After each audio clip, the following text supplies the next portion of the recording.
Good morning. Welcome to another installment of our virtual seminar Grove. I'm Michael Barr, the Education Director for the Utah Shakespeare Festival, and we are thrilled that you're joining us for this really exciting discussion we're going to have today. We want to thank our sponsors, Cedar City Bryan Head and Tourism Bureau, who make all of these possible, and I'm very excited about this other aspect of theater we're going to talk about. Brian, who do we have with us today? Yes, Michael, we are welcomed today by two incredible people, and we're talking choreography today. And luckily, we have Dance 10, Looks 10 in our midst today. I'm so excited that we have Cassie Abate, who is our director and choreographer for the Pirates of Penzance this upcoming season, and also welcomed with Keenon Hooks, who will be our choreographer for Ragtime and has been at the festival in previous season. And we're very excited to have you both here to talk about choreography, all the ins and outs of dance and movement for theater. Um, so that's what we're doing. It's good to see you both. Thank you for being with us. Why don't we start off by just kind of maybe giving a little bit of background about each of you. I know both of you are performers and teachers and also obviously choreographers, but kind of to have different backgrounds. And we'd love to just sort of brief our audience a little bit about who you are and maybe how you came into dance. And we'll kind of go from there. Why don't we start with Cassie? Hi. Yeah, I started dance when I was 3. I got into it really young and I found myself choreographing at a young age. I choreographed my 3rd grade school musical. It was just something that I just always found myself doing. But when I went to the University of Miami for a BFA in musical theater, and while I was there, um, the teachers there really kind of saw my interest in choreography and really gave me opportunities to really explore that side. So then, when I moved to New York and I was working as a performer, I was also starting to dabble in choreography and build that career as well. And then I went to San Diego State University for my master's, and from there, I ended up where I'm at now. I'm the head of musical theater dance at Texas State University. And I've also directed and choreographed regionally throughout the country. So that's kind of been my journey. Great. That's great. Keenan? I actually started technically, as we would say, late in high school. But for a boy, that's not late at all. And I found dance by accident because so I was a sophomore and my sister was a senior, and our school was doing a production of Grease, which all of a sudden was my sister's dream to be in a high school musical. And she wanted to go, but she didn't want to go by herself. So she forced me to go to the audition. I wanted nothing to do with it at the time, and she forced me to go with her. I got to the point where she got my mom involved. My mom was like, just go with her to the audition. Well, long story short, I got in the show and she didn't. And that created a rift in our sibling tree for a little bit. But it changed my life, and it was something that I fell in love with and didn't know that I had a passion for. And from there, I just wanted everything to do with theater. And so doing that, we did some shows that, like Crazier for You is one of the shows that I ended up doing the following year, and I had to learn how to tap dance, and that was really my streamline. I'm like, oh, I want to do this. And I had gotten a couple of scholarships from doing those shows to some studios around. I'm from Los Angeles, so here in LA area. And from there, I was like, okay, I'm going to be a dancer. I'm going to do this. This is what I love. And I was also choreographing then in high school, because I understood dance magically. So I understood how to put pieces together. So they would actually have me help with choreographing certain numbers in the review shows. And after I graduated, I kept going back to choreograph for them. Um, and then once I got to school, it was kind of similar vein. I went to school as a dance major at a JC first before then transferring to an acting conservatory at Pacific Conservatory of the Performing Arts. But so that dance background has always been prevalent and a part of me from my JC years as basically a company dancer. Um, and then I just once finished with school, just went out and started performing, and choreographing just kind of crept back in because I wanted to be on stage. I didn't want to choreograph, but I couldn't escape it because I did love doing it. And I once I accepted that, it was just like, okay, we're gonna do it all. We're just gonna do both. Because sometimes you think you have to focus on one area, and we don't really. We're all very multi-talented in this field. So why not embrace all of the sides that we can accomplish?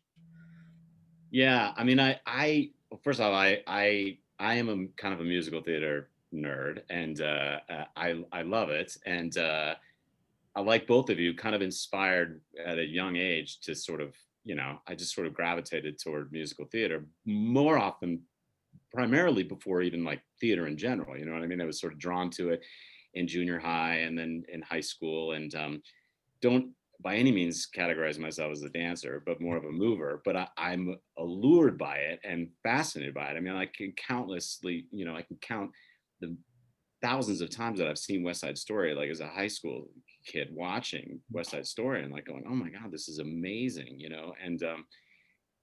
and being allured by like Gene Kelly and Danny Kaye, like these people that are sort of the crossed over of these incredible movers, but also performers. Did you have that growing up? Did you have inspiration where you were like, oh my gosh, I want to do that, what that person is doing? How, did you find that in both of your careers as a performer crossing over into dance? Did you have inspiration in that regard?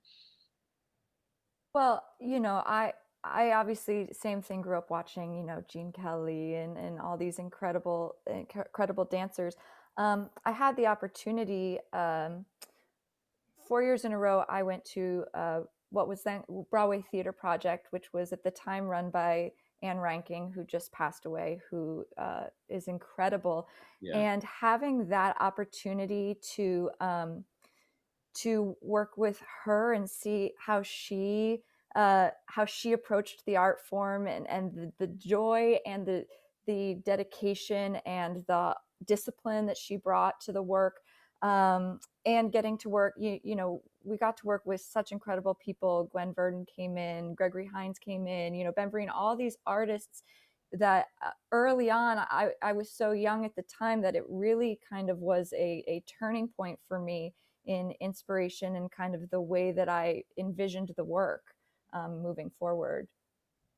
That's great. How about you, Keenan? Did you gravitate towards? For me, it was a little different because I didn't really get into theater until I got to high school. For me, I had been kind of dancing already, but that was because I was very into pop music and R and hip hop and R&B. So music videos were my early dance teacher. So artists like Usher and Aaliyah and Michael and Janet were like my inspiration growing up because I would always be watching these music videos and mimicking what I would see, although reverse on count, because the screen is different. But like that was my early years of dance training. So that's why I had movement capability when I got to high school and started doing these shows. But once I started doing musical theater, it was like a complete 180. It was like, whoa.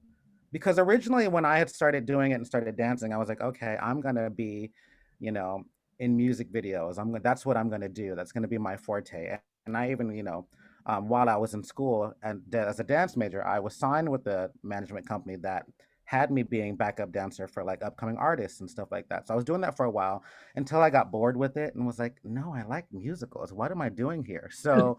Uh, um, so I left that company and went, that was kind of when I was finishing school and decided I wanted to go to acting training and really focus on musical theater because also when I finished high school, that was my original goal was to go to school for theater. And the year I got to the college I chose for JC, their theater budget got cut. So I was like, okay, well, I guess I'll be a dance major. So it was just kind of things. And I wouldn't change it for the world. I'm glad the way the patterns worked for me because it's all suited me and helped me in the end. But once I got into high school and started really getting to that, that's when I started learning about all the greats. Fosse was one of my biggest inspirations because we did that show in high school with most of the original choreography, still learning those movements in that body. And also, the same like Gene Kelly and Fred Astaire. And, my teacher really started basically putting this, educating me like, no, you need to know this, you need to know this. And I was just like, where have I been this whole time? Because, like I said, growing up, I didn't know most about me. The only musicals I knew about were like The Wiz because that was popular amongst us and stuff like that. And I knew Sound of Music because we would watch that during the holidays. And, a lot of the major popular ones that were movies Yeah. and West Side Story. But like other than that, I didn't know too much about musical theater or that it was even this world that is now my life. So Well, I am interested about the, because obviously the technique of dance, which is such a thing, like the being disciplined in, sort of the ballet or, whatever the genre is, the form, but the discipline of a dancer is so intense. I mean, like to really do it. And when you think about like when you're especially in the theater, where you're dancing 8 shows a week and a show like Fosse or Chicago or these even Carousel, these big musicals where there's a lot of dance and a lot of feature dance, West Side Story, the discipline and the technique is so imperative. I mean, do you see that now as a teacher as you sort of rolled over into like teaching young people? How important is it for technique in your work? Well, to me, I think every dance form has its own technique, and to me, technique is how you do something safely and repeatably, right? Like, what's the proper form, and how does the body function in order to do it safely and efficiently? And so I think, and then there's style, right? That you can take on different styles within that. And so I think technique is incredibly important for people to have longevity in their careers, right? And learn self-care and learn, preventative measures. Instead of intervening once you're injured, knowing how to warm up and cool down and do all these things properly so that you can have, do 8 shows a week for a year or two or however long. I've totally lost my train of out there. Uh, I think it also becomes a little bit difficult because dance is something that, how they say, if you want to get good at something, you have to put in so many hours into it. And I think, especially we live in an age of instant gratification, or someone will post a trick that they do on Instagram, but what you don't see in that post is the hours and hours and hours of work and training it got to be able to get to that point to do it safely and repeatably, or the artistry of dancing a role for 2 hours and developing a character arc, over the course of a show.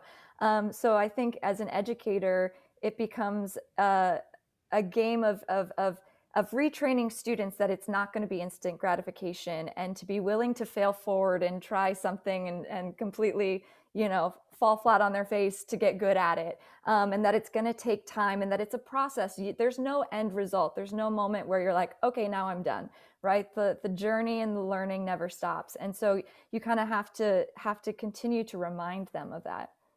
Cool. I, Keenan, I saw you nodding your head on oh, that. yeah. I mean, I think Cassie hit the nail on the head with so much of that because I was just like, yes.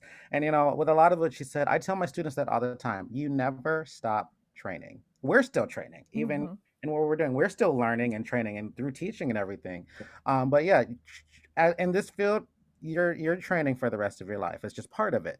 And I teach so many different ages and age groups, but one of the things I find amongst the younger ones is that they just want to perform and have fun. And sometimes they forget about the discipline that comes through it. And so, especially with musical theater dance classes, they're like, oh, I just want to do fun combos and stuff. But I'm like, but if you don't have the skills to execute those combos, that you also want to go out and audition for this show, we need to make sure that you have all the tools you need to be successful. And whether it's just these combos or if you want to actually do this for real. And so I've been trying to figure out, that's been a new learning curve for me, is trying to figure out how to install that in them with it being fun, because this new generation, like she said, is about instant gratification and the fun of it versus the blood, sweat, and tears we put into it in our generations.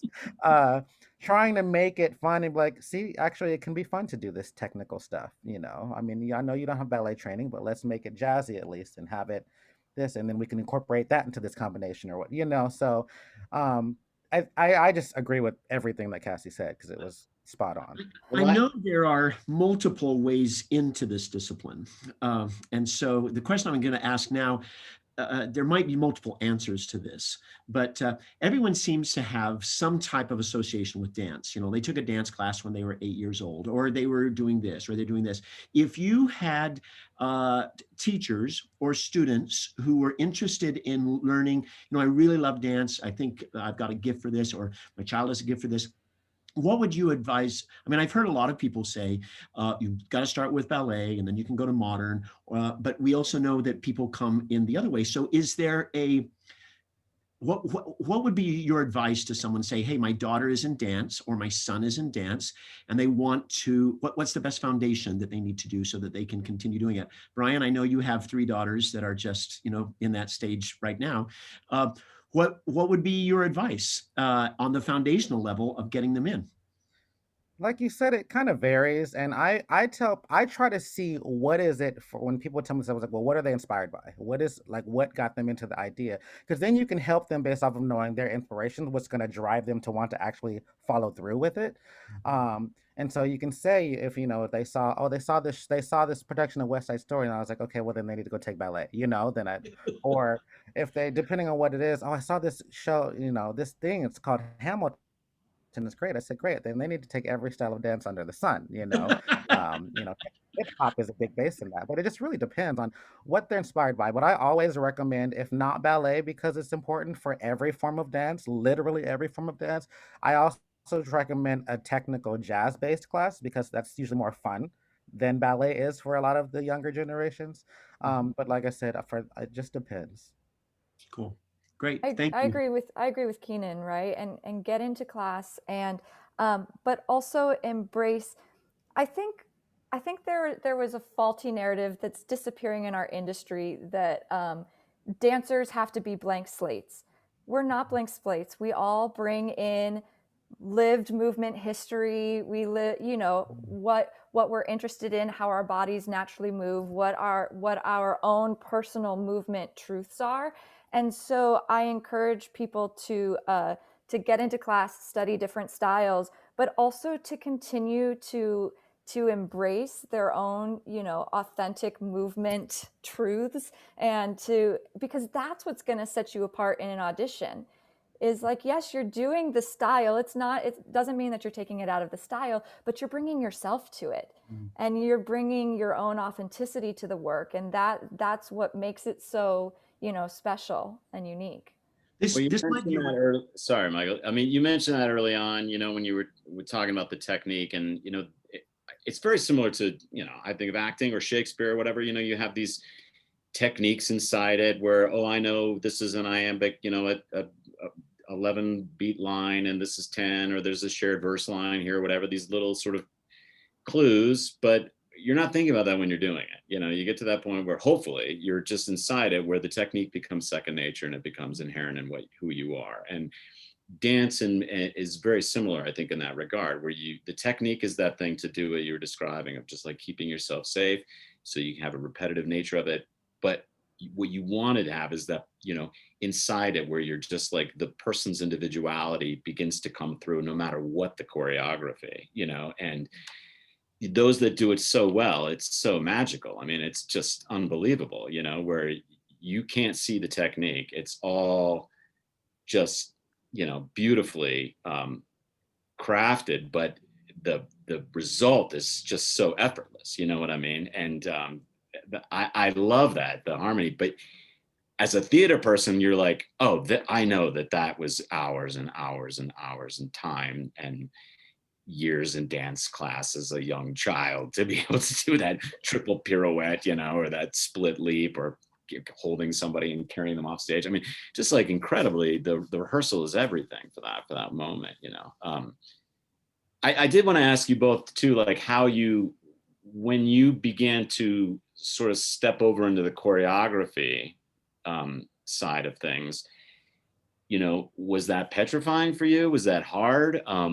I know Keenan and I talked about this a little bit when we were talking about Ragtime, you know, and I think both of you kind of lead out with that idea of like, you come up with certain idea, the sort of framework about what this number may you know, look like, but then you also have to keep some flexibility based on the people you have and any type of inspiration that may come in the moment of crafting those moments, the sort of collaborative nature of being a choreographer. is really fascinating to me because you also have to go, well, I know there's going to be that there's this much music and this is kind of what the steps might be. And it's 5, 6, 7, 8 here. But then somebody might be in the room and they go, hey, can I do a double here versus a single? Can we formulate that in? How important is that for you in your work as far as the flexibility and the collaboration in the room? And was it scary for you the first time you did, where you were all of a sudden like, I'm choreographing all the dancers and you got to do it? You know, everybody's looking to you to sort of piece it all together. So those are 2 questions. Let's throw those out. Okay, I'll go. Yeah. And in the beginning, absolutely 100%, it was terrifying. And I think for me, that was part of the reason why I kept telling myself I didn't want to be a choreographer, because I didn't like the stress that came with it because of also being a perfectionist, as we just all are with everything that we do.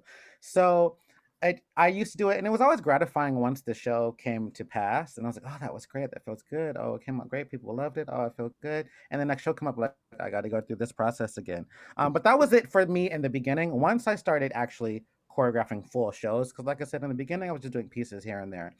Um, but in the end, I love it. And as I mentioned to you, Brian, I'm so inspired by the people that I'm working with. And that's why what Cassie said is very important, of encouraging our students to be their own individuals, because they also are going to inspire their choreographers, their directors, their everyone. You know, even in the audition room, they'll see something, wow, I just want that light in my show. So I used to be very structured and by the book in the beginning. I think that's also why I was so stressed out, is because I had everything worked out to the pinky, to the core of what they were doing, and there was no room for changing anything. But then the more I started doing it, I was like, well, actually that idea flows well with this. And so it got to the point now where, like you said, I have a base structure, and with specific choreo, obviously it's together, but I actually start, the magic happens in the room. Like they say, the room where it happens, the magic actually for me happens in the room, of using the people that are in the room and being inspired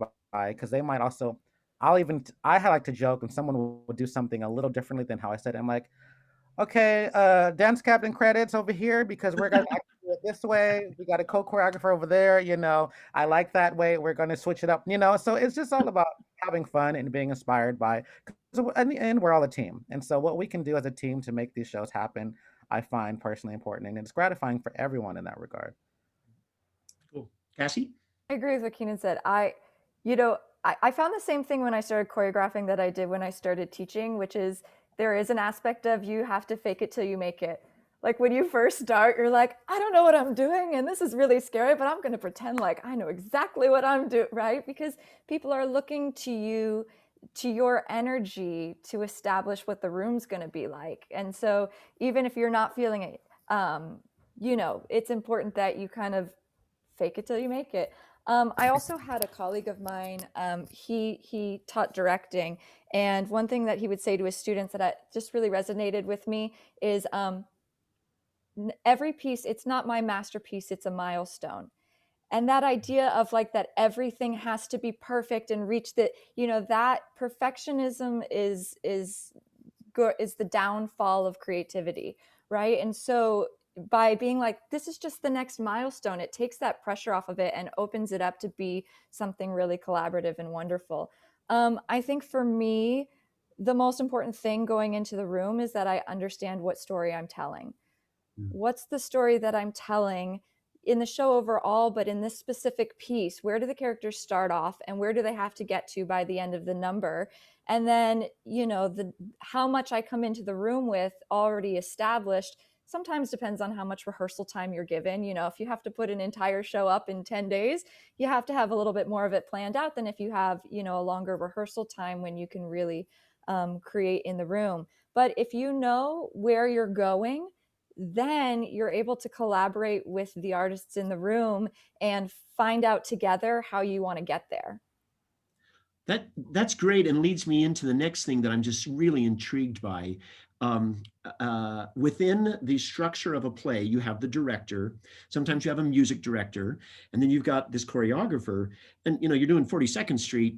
So there's a lot of dance there. Or you're doing Hamilton. There's a lot of dance there. So how how does a choreographer negotiate that creative space of telling the story and being one of those players, but you're not the music director, you're not the director, you're the choreographer. How does that work?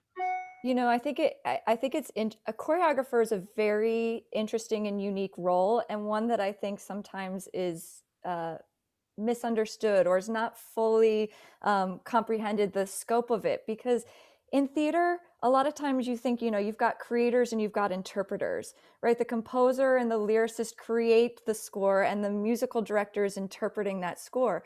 Well, as a choreographer, you have to be both, Mhm. because you're having to interpret the story that the creators have written and through the director's lens, and yet you have to create an entire movement vocabulary. It's not just about creating steps, it's about what's the movement language of the whole piece, and how does movement serve the piece. And so you really have to dabble in both worlds. And so it's a big scope that the choreographer has to manage. Well said. um, Well Yeah. said. No, just agree with that, especially because we all work so closely together with each other. I sometimes I even feel like that the choreographer should be called something else, because it's like Cassie said, it's so misunderstood. I mean, even it could be like movement director or something, because in the end, we're still technically directing as well, just with the nature of the piece. Because also, like she said, the story is so important. And like when I was talking to Brian about Ragtime, I was like, the thing I care more about most about is the story. How are we going to get the story across? And the movement feeds into that. It's not about the movement. The movement is similar to why they say in singing, where it's like, there's nothing else I can do to say what I'm feeling, so I'm going to sing it. And same thing with movement and dance. Like the way you can interpret the mood of the moment is through the movement of it. And like she said, getting to that arc and knowing where you're going helps so much, especially with the creation process of the show. But that's why, like she said, we're kind of misunderstood in what it is we actually do with the process of the shows. Well, it is interesting. I mean, it's sort of, on the directing side of that, sometimes I love the fact of having a choreographer in the room, because they're looking at movement. They're looking at just what you described. The simplest gesture sometimes can read volumes, and even if somebody is standing still singing a solo, them bending down or moving their hand at a certain moment that's tapped into the lyric or the musical swell. Sometimes the director may not see that, but a choreographer will go, hey, if they cross here on this, it's really going to emphasize this musical punctuation, whatever it is, like having that other set of eyes in the room to help craft the, movement of it, I really think is imperative. And it's one of the things I think is really fascinating just about musicals in general, how much of the movement of the piece is not only one, it's not just one person creating that stuff. It's really the collaborative effort, the beginning and the end of each moment throughout, collective, you know what I mean? From the first moment of the orchestra to the curtain coming down, having a choreographer's eye on such of that stuff seems like just so integral to the success of it. Yes, there's oh, here's the dance number, but there's also like after this dance number, there's a gigantic transition where we go into this scene, and having another person say, if this person goes here, if this person does this, if this, like helping craft that stuff is really But a I, beautiful place. And so I think it is in line with the way you're seeing, Keenan. It's kind of more than choreography. It's more than dance. The other thing I was going to ask you, sorry, Michael, was how important do you think it is for actors to be movers, to take movement classes, to take dance? How important is that, do you think? I think in our day and industry, it's very important because, and especially in musical theater, there's no just everybody does one thing anymore. That's kind of changed. It's kind of morphed into everybody has to be able to do everything to some capacity. You have to be able to sing a little bit. You have to be able to move. And I think it's important for actors to be consider themselves actors or singers that move. If they're not a dancer, that's fine. But just because even the way that the shows are coming out now, they're also movement based, and so it will help to have some understanding of flow of the body. Yeah. I agree with that. Like you said, everybody has to do everything, and I think the more comfortable you can be in how your body moves, the more tools that you have in your toolkit, the more marketable you're in, the more, shows that you're going to be able to do. I also think that it's nice to have a foundational knowledge of different language that people will speak. So if you can understand how to count a piece of music the way a choreographer might, give you counts or steps, or if you can understand, how the different language that everybody speaks, I think is also helpful for a shorthand in the room.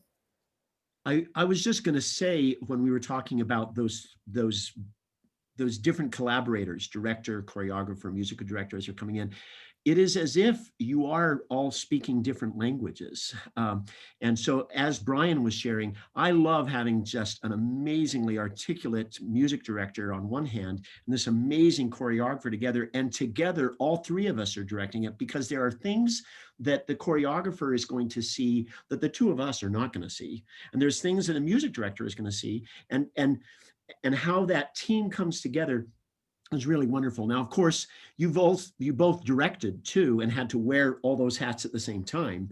And it's just nice to have, and we have the luxury at USF to be able to have multiple people wear each of those hats there. But that language, I think, is important. I do want to open up any questions that might be available there online. If you are sitting here listening to this and say, wow, I really want to ask this. Sometimes we have such a good time talking to one another, you just want to sit and listen. But if there's anybody who has a question, feel free to just put it there in the chat, ask the question, and then we will ask that of Cassie and Keenan. Okay. Yeah, Cassie, I loved what you said about this sort of harmonious relationship between, all of the design, team, because, I think about these, what we now term as like these great, American musicals. Is like, you think of Oklahoma, sort of like the kind of the sort of granddaddy of musicals. Like Agnes DeMille's work inside of that, along with Rodgers and Hammerstein, the directing, all of that, it would not be what it is without that choreographer's input on that movement inside that thing, which is the style, the time, the era, the people, the landscape, and how movement can accentuate some of that stuff in harmony with Rodgers and Hammerstein. I mean, it's really unbelievable. I feel that way like with Hamilton now. I mean, I watch Hamilton now and I look at it and I go, this is an amazing piece of theater. It's absolutely unbelievable. Yes, the brilliance of the writing is unbelievable, but inside that is also the craft of the piece. Like I watched that show, thank goodness, thank you Disney Plus, that you can watch this over and over, and you just look at the movement inside it is really astounding. And the ensemble's work inside of telling those stories, how something could be happening with a principal actor in that moment, an ensemble member is doing something that is actually re-emphasizing what is happening with the central character in that moment, that is resonating on all these multiple levels, is truly astounding to me, because I look at it and I go, oh man, that either was, how many times did they redo that? Was that something that when they watched it in the first iteration and they changed it in the next iteration? But the layering upon layering upon layering of all the people collected with each moment in the show is really, I think, really formed in that piece. I mean, it's really astounding. Do you see that same work as a choreographer? When you watch a show, are you recognizing that type of structure within it, or are you just I'm just watching it and taking it in? I sometimes dissecting, Ways of being able to just like enjoy a show, because now when we have these brains, we're always in dissecting and reading into and saying like, wow, like I want, and I'm always, not just in a show in general, like all the choices. One thing I will say just of what you said is one thing that I envy, and I don't think a lot of people understand the difference between what Broadway can do and what regional theaters can do, is because Broadways have the luxury of, I know they're creating something from the ground up, but they have the luxuries of workshops and all that stuff to like let the show grow and change. And regional theater, we're like, nope, here we are, here's a show, this is what you're going to get.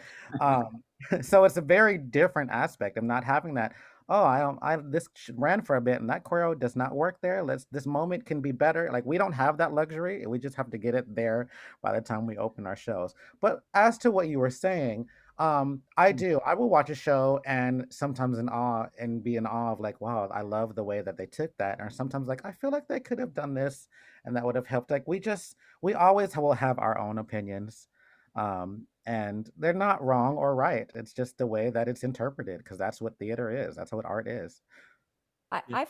I find that watching something, my reaction to it or my impulse to it tells me a lot about how I feel about a piece. So if I watch something and I'm like, well, that moment didn't work, if I ask myself why, then it's like, oh, because maybe it wasn't pointing out this story moment. Oh, so then I know that for me, that story moment's really important. Like I learn a lot about, how I view something by analyzing my reaction to something. That's sounded very circuitous, but what I love about Hamilton specifically is how much the role of the dancers changes in an instant. In one moment, they are citizens on the street. In the next moment, they are representing Burr's ego. And then in the next moment, you have a dancer being the interpretation of the bullet. So the function of the dancers is constantly shifting and evolving, and yet it works. The audience stays with you, stays with the dancers in that moment, and it just shows how much dance can be used to highlight emotion or to tell story or to create this character moment or to set this tone or create this environment or feel the pressure of this obstacle. And I think dance is so versatile in that way, and I think that Andy Blankenbuehler did a great job of really mining that in the piece. Keenan, I saw your eyebrow go up when you smiled on that one. Did you have a comment on that? Oh no, I was just agreeing because it's a 100% what she said. Um, we especially since we have that director's mindset as well, but it's just that, being able to see how that affects the way you interpret the story, it I think we all experience that as well because you go like, well, why didn't that work for me? Because clearly it works, Yeah. depending on how it's being received. But just knowing what moments you find important, which is good for you to know when you're working on stuff because that's where the collaboration with the team comes from. Like Brian was saying, having those different eyes because we all might feel things a little differently, even though we're working together for the same goal. So that helps having those different feelings and thoughts on the piece. Do you think our audiences are, and I don't know, this might be too esoteric, so sorry, I apologize. But I've always wanted to ask this. I think we're so fortunate to live in the time that we are now. Sometimes our audiences are not as ready for telling the story in the way you described, Cassie, where I'm showing an obstacle, I'm showing this, but isn't it great when a piece of theater can do all of that? Keenan, you also mentioned that um, the actors can kind of bring themselves, the dancers can bring themselves. In the old days, as Cassie alluded to, dancer does this, as opposed to we can kind of bring and the art allows us to be a little more full within a piece. You'll probably articulate this better. So is the time that we're living in, because it is informed by video and informed by film and informed by dance and informed by Broadway, does that make it easier for a dancer because the audience is able to be introduced to all of these multiple forms so that a dancer can do more things within a piece? Are we in a better place in the musical theater world because of all of that?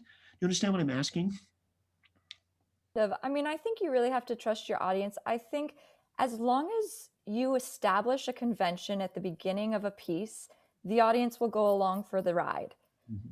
Like as long if there's something that if you're going to use dance in a specific way in a piece, as long as you introduce the audience to it, it's like, here's the parameters of the story, here's the framework that we're telling our story in. I think audiences go along with that, and because musical theater is as much as we like to play into realism, musical theater is not realism. I mean, we don't jete down the street or like Yeah. sing your feelings to each other But over we the phone. should. That's But we should.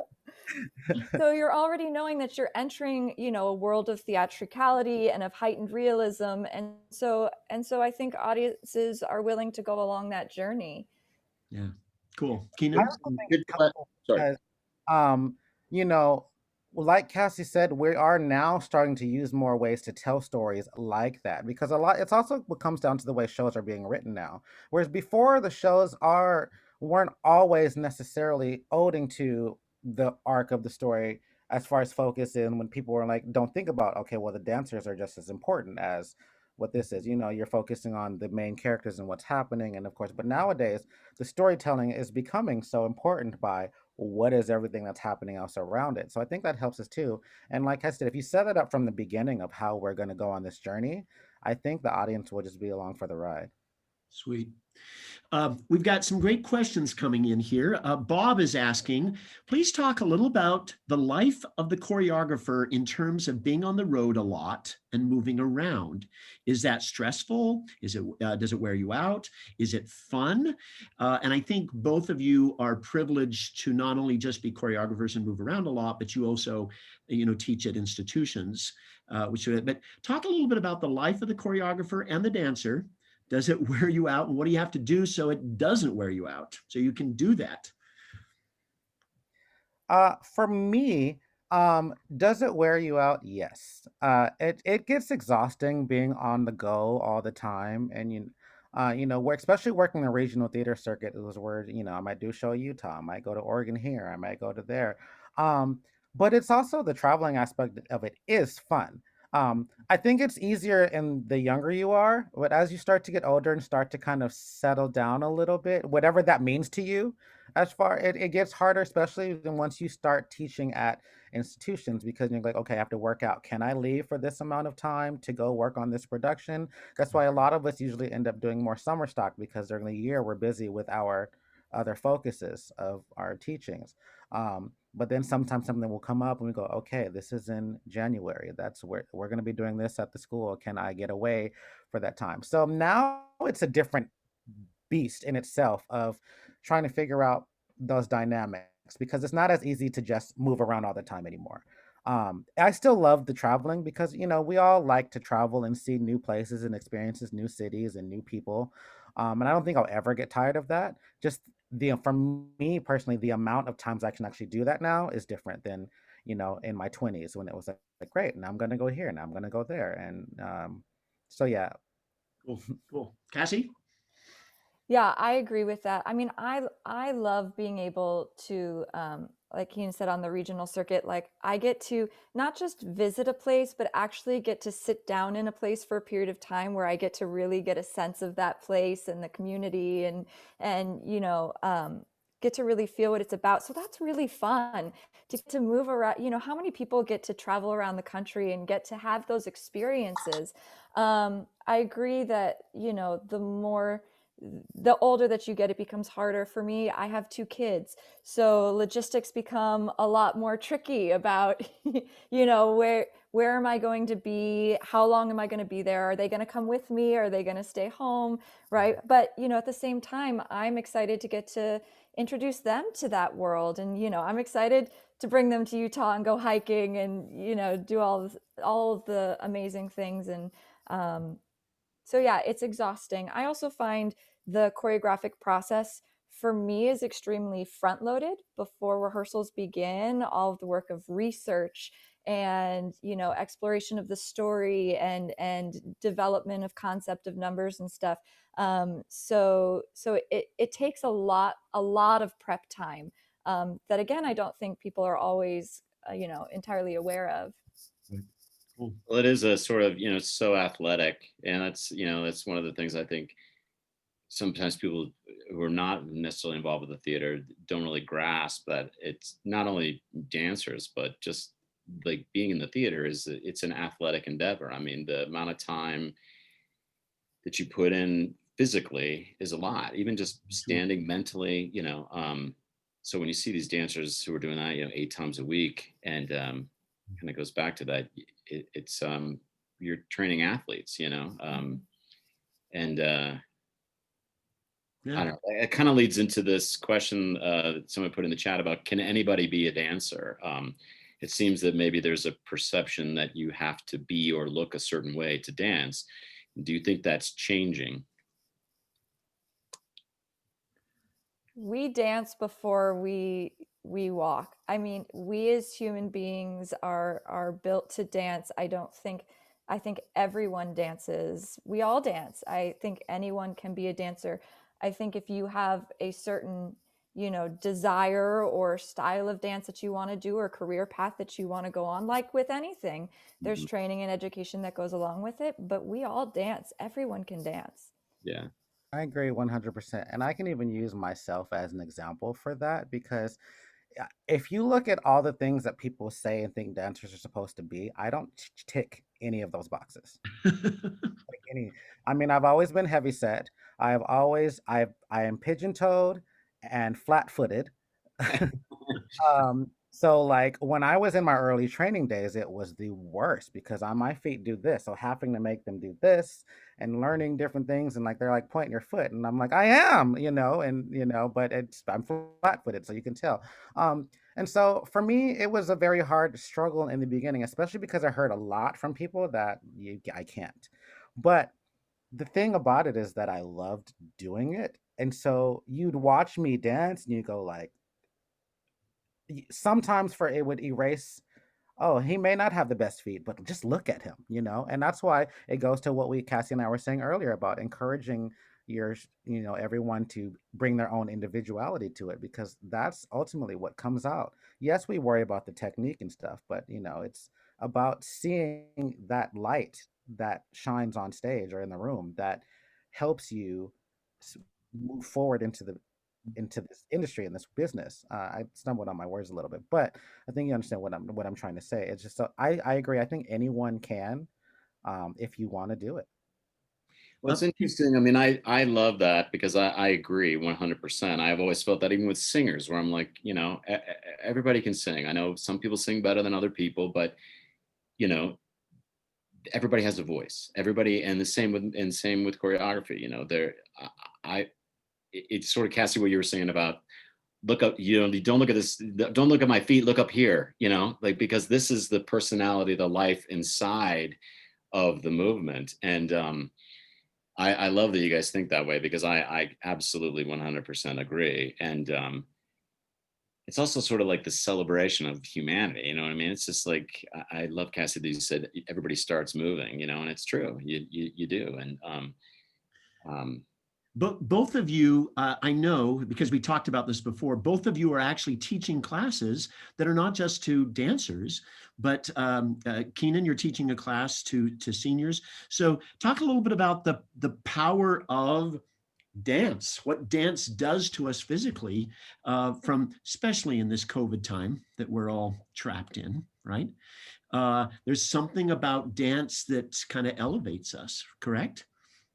It really is. Because I work with kids, I work with young adults, I work with adults, and I work with seniors. Senior tap is one of the funnest things because it's really just something that gets them going and they continue to move. And whether they used to be tappers or they're just starting, it's also to help them. It's kind of like life and soul feeding for them to just be able to get up and move, which is for most of us that are dancers. And in the days, our current COVID situation, it's been interesting learning how to readjust to that. I currently teach a hybrid of in person classes and online classes. Some of my classes are still online only, so I have my little studio set up in another room with my boards and things. And then other classes where, being in LA, we have the luxury of the weather. And so they built a lot of outdoor spaces for us to utilize at different places. So we'll go and teach outside, socially distanced, while also wearing masks, which has been another challenge to handle. But also some of those as well will have those outdoor classes and then a camera set up in the back so people can still join in online. So we've really had to be innovative and learn how to keep this going because it is feeding. It's soul feeding for a lot of us. Great. Cassie?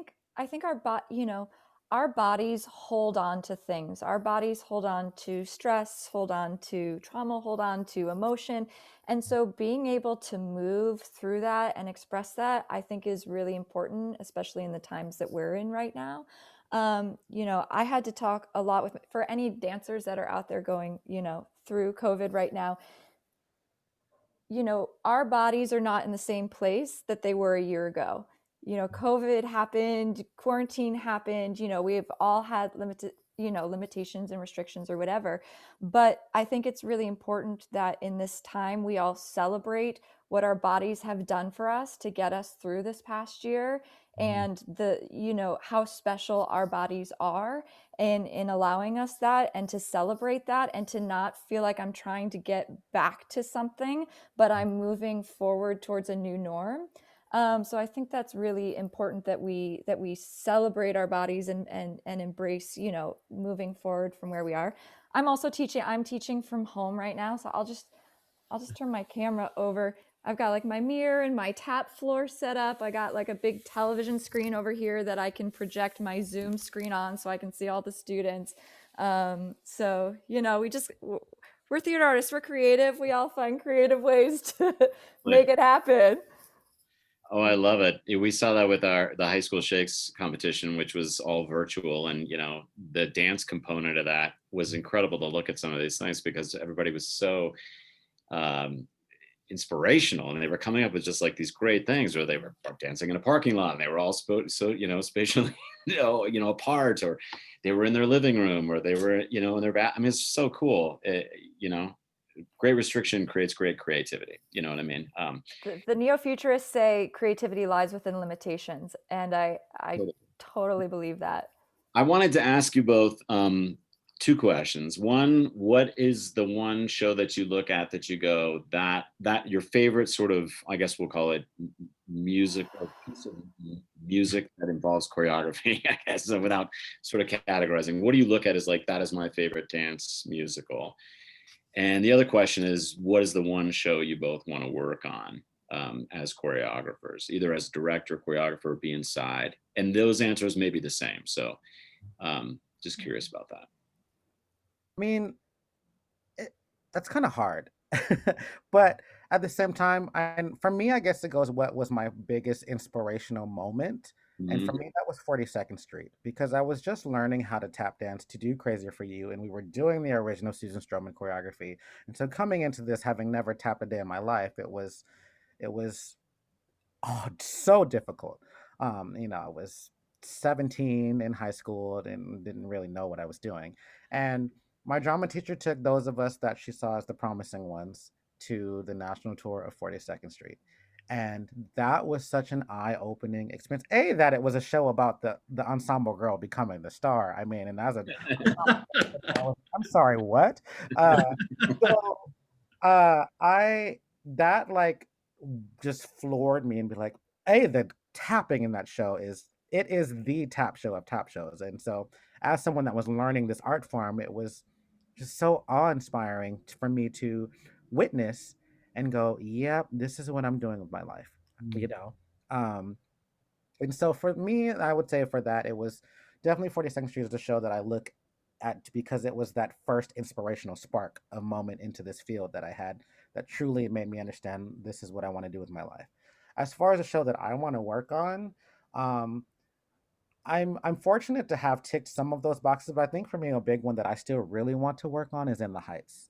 Um, Great show. that is a show that I think has beautiful artistry and beautiful storytelling. Another show that I think is well written and has great arcs and journeys for every single character, including the ensemble and how the ensemble can infuse telling that story. And so that's just something that I kind of want to get my hands on. That's great. How about you, Cassie? I mean, I know it sounds cliche, but West Side Story has always been kind of one of those pivotal shows for me that just, not only does it show how dance can express emotion and tell story, but dance was the main motor of that piece, the main drive of that piece. And so I think that's really inspirational to me. I have gotten a chance to do it. I would love a chance to do it again. I feel like, it was the same with Chorus Line. I feel like you revisit Chorus Line every 10 years and it means something different to you. And, you have a totally different view on it every time you come back to it. I don't know. There's just so many shows on that, I'd be interested. I've always wanted to do Kiss of the Spider Woman. That's always been on my wish list.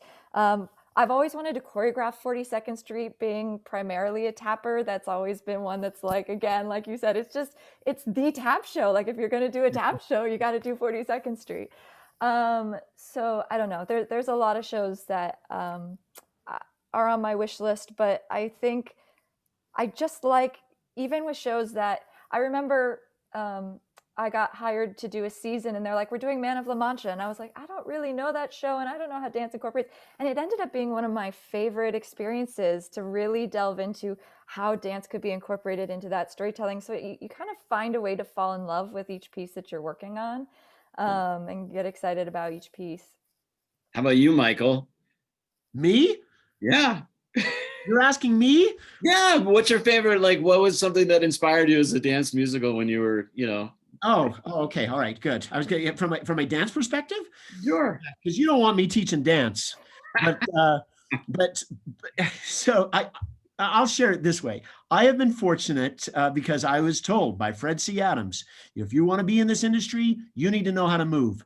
And so, I was there and I took all those dance classes. I auditioned for Chorus Line. I made it into Chorus Line, which I was so proud of.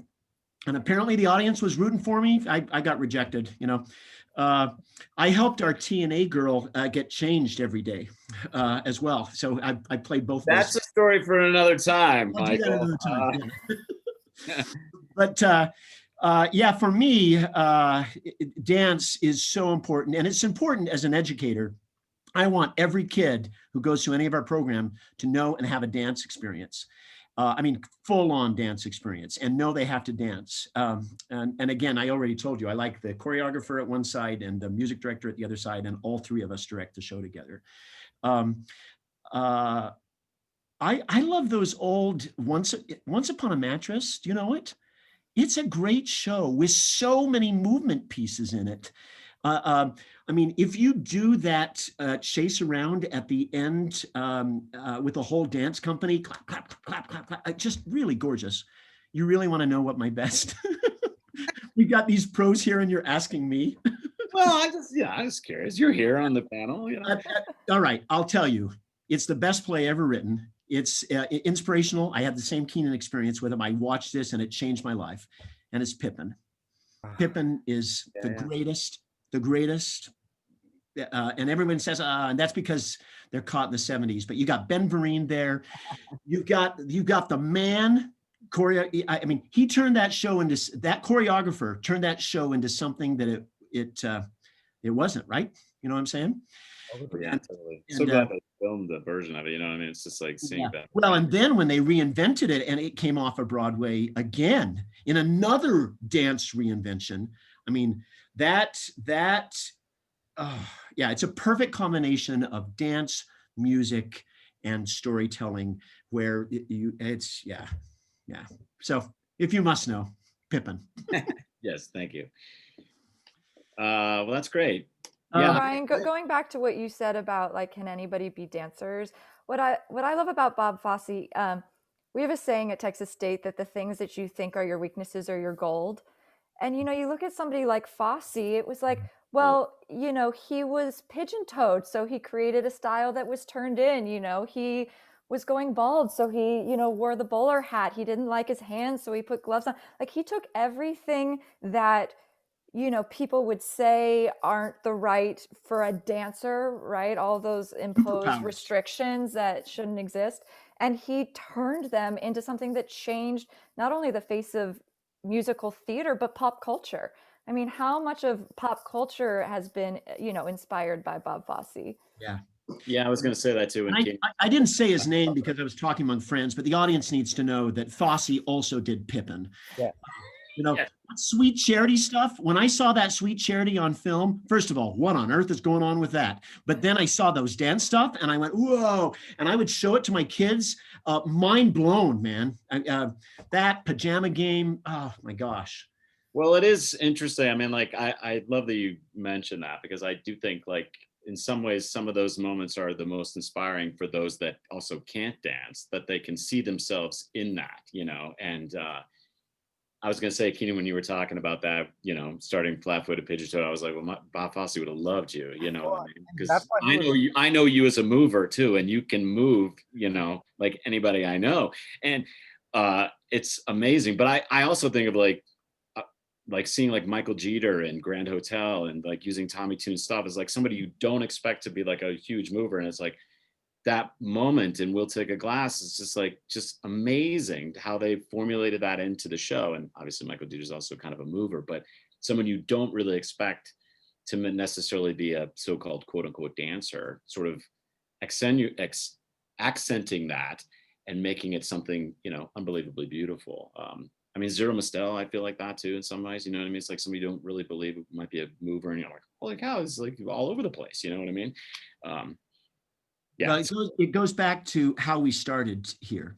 I mean, when you think of Fred Astaire and Gene Kelly, those are not classic. I mean, they're classic movers now, but Fred Astaire had his brand. Other brand, Michael Jackson, he had his brand. I mean, they're all. It's what you bring as a person. So, I love having these conversations because I'm just a fan of it all, and I love seeing into your craft and getting a chance. um, this has been a masterclass. All of the names you mentioned at the beginning of when we were talking, all of the shows that you were mentioning there too, really, really, really fabulous. And anyone who's interested in dance needs to go and study each of those things. And then they need to come. That would be my next question, actually. What is the one source that you would say now for young people to go watch to sort of say, be inspired by this? You guys kind of touched on it a little bit, but that would be a question for me because there's so much out there. But, can you pinpoint one? I'm actually going to go the other direction because I think I think research is really important. And I think that understanding the history of movement and properly attributing where the movement comes from is of utmost importance. And so, if you're interested in tap dance, it's like, yes, maybe Gene Kelly, but you have to go back and look at Bill Robinson, and you have to go back and look at, the Nicholas brothers, and really immerse yourself in the history of it and where that movement comes from. And I think that gives you a richer understanding and appreciation of it. And what's so amazing is that we have so much at our disposal now with YouTube and with, the internet. I mean, there's videos out there that a person would have never had access to. And that's one thing that all this, digital technology has offered us is access. And so I think really utilizing that is so important. Great. I would agree with that because it's kind of like I said earlier, when you asked the other question about, finding what they're inspired by, and then taking it through that route of driving through that force. And like as you said, the research part of it is so important, finding out the history of the movement. Say, for example, and I've said earlier with Hamilton, if that was what we would say, okay, you like hip hop, go watch Hamilton, or you like Hamilton and you want to get into something like that, study the hip hop culture and study that style of movement and also that style, the music and where that comes from, and even the African roots that base is from Mhm. still too. Like there's so much that people don't realize how far back the history of all this stuff goes. So I 100% what Cassie said. Cool. Yeah, that's There's a final question here, and I guess I should have done it. It's from Kendra. What are Brian's inspirational dance moments in musicals?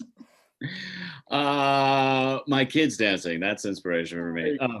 No, I sort of share Cassie, like West Side Story for me when I was a kid. It just made such a huge impact on me, and watching Jerome Robbins choreography infused in this sort of Bernstein score and Sondheim lyrics and Shakespeare inspiration, for at the time, I just look at it and I go, man, it was unbelievable. And the movement, I can't tell you how many times I was kicking my leg as a kid and walking around snapping in my house, as a high schooler.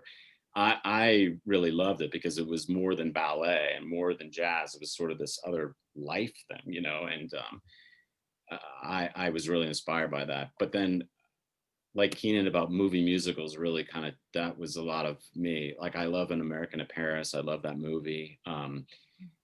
People ask me all the time, if you, or when people ask me, you know, what would be the movies you would take on a deserted island, you know, what are your top 5 movies that you would bring with you? And one of them for me is Singing in the Rain, because I just think it's just beautiful Hollywood, sort of Hollywood movie musical, and the movement is unforgettable and it's so emotional to me. You know, that number in the rain is just so simple and beautiful, and but there's so much, like all of them, all the stuff that everybody has categorized here. It's hard not to sort of, it's hard to pick just one. I love Crazy for You. That's another show that I again, it's sort of that Gershwin genre instead of this kind of big kind of corny little sort of plot around it, but it's filled with heart, and also very Broadway. The Producers is another one, you know, it's just sort of just like outrageous, but so beautiful. But I think you're right. And I mean, I feel like in many ways, it's sort of like all that is great, what has come before, but now it's about creating what's in front of you. And so there is an element to this is like, no, just get out and move, you know, get out and create your own type of thing. It will find its way. And I think now more than ever, we need that. You know, we look to those movie musicals or Broadway musicals that were inspiring, and they use some of that technique. But you look at something like Hamilton, where you go, these have infused many different styles into this thing, into a narrative that's actually really, really relevant for where we are right now, and exceeds all history, all expectation. It's so forward thinking. More of that, I think, really needs to happen. And that won't happen unless people just kind of go, the box is ours, let's just create, you know what I mean? Which is what I love about our work, just in general, you know. I think it's important that people realize they don't need to be given permission to create. Totally. They have their own agency. Like, go create the world you want to live in. Go create the art that you want to see. Yeah. And you know, some people give like this new generation, especially with art platforms like TikTok, Black, especially the older generations, of like, well, they're just, and I'm like, well, there are some of the most creative things I've seen in Oh, my yeah. life happening on TikTok. There's TikTok Totally. musicals happening now, and like Yes. just all Yeah. this stuff. So I encourage the younger generations to be creative, try something new, be the new wave. You know. Sweet. Absolutely. Well, thank you. Thank you very, very much. Thank you for the time you've given in your art where you are. And we are thrilled that you're going to be joining us this summer too. Really looking forward to Pirates of Penzance, really looking forward to Ragtime. It's just going to be really, really wonderful. So we just want to thank you for what you give and this conversation. And just want to share with our patrons that are watching here, you can find this and other conversations online on our website. Go to bard.org, go down to the bottom of the page. It says Virtual Festival, and you'll find this and other conversations like this with our other guests that we've had here. You can also go to the YouTube as well and receive that there. Thank you very, very much. Thank you to our sponsors, Brian Head Tourism Bureau, and we will see you later. Yeah, I do want to recognize one wait. thing before we break.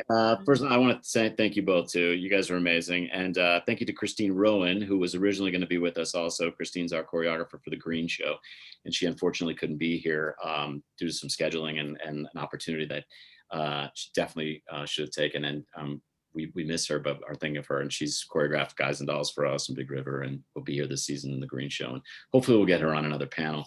But I thank you both, Cassie and Keenan. You guys are both amazing, and keep moving, keep inspiring people, because you're fabulous. So Thank you for 5, having 6, us. 7, 8. Dance. thanks.